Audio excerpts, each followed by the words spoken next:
शंकराचार्य ने क्या कहा था? शंकराचार्य कह रहे हैं कि सरल भाषा में अगर मैं आपको समझाऊं कि रियलिटी के 3 लेवल्स होते हैं। सबसे नीचे का लेवल प्रतिभास है। जब आप नींद में हैं, सपना देख रहे हैं, वो प्रतिभास है। आप सपने में हैं तो आपको सपना एकदम रियल लग रहा है।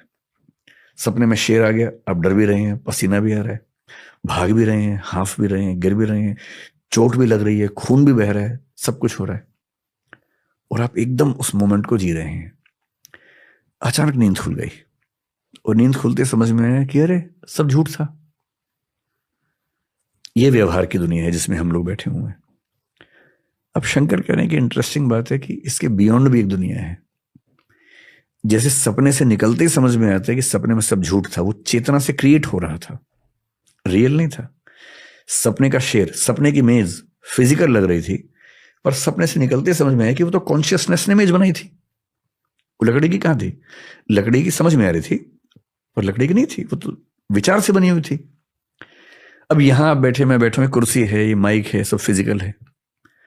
हो सकता है कि एक दिन थर्ड लेवल पर हम पहुंचे जिसको शंकराचार्य पारमार्थिक स्तर बोलते हैं, प्रातिभासिक, व्यावहारिक, पारमार्थिक। और वहां पहुंचते ही समझ में आया कि अरे यार ये भी झूठ था।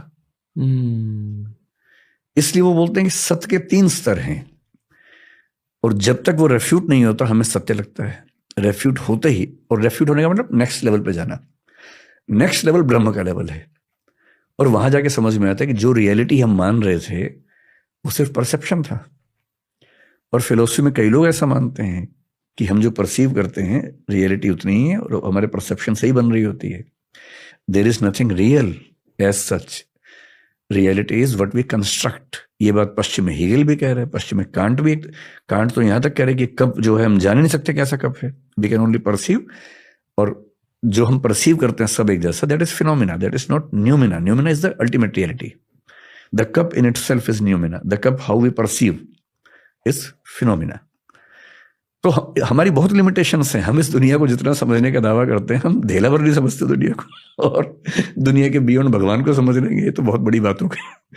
मुझे लगता है कि हम लोग बहुत छोटे हैं और उसको समझने का दावा करना ठीक नहीं है। समझने की कोशिश करना ठीक है, और वो कोशिश इस उम्र में सफल नहीं होगी ये मान के, और इस चीज से सुकून में रहना कि ठीक है हम कोशिश कर रहे हैं, नहीं होगा तो नहीं होगा। इसमें क्यों बेचैन होना है कि जिस चीज का ज्ञान हो ही नहीं सकता उसके मामले में ये सुकून काफी है कि मैंने ज्ञान की कोशिश तो की और मैंने बिना जाने किसी झूठी बात को स्वीकार तो नहीं किया। जब सारी दुनिया एक चीज को फॉलो करके पीछे दौड़ रही थी, मैं कम से कम रुक गया कि तब तक नहीं मानूंगा जब तक भरोसे के लायक जानकारी ना हो जाए। मैं कम से कम रुका तो, यहाँ जब तक मैंने खुद उस चीज का फील नहीं कर लिया, जान नहीं लिया, तब तक क्यों उसको मैं मान लूं।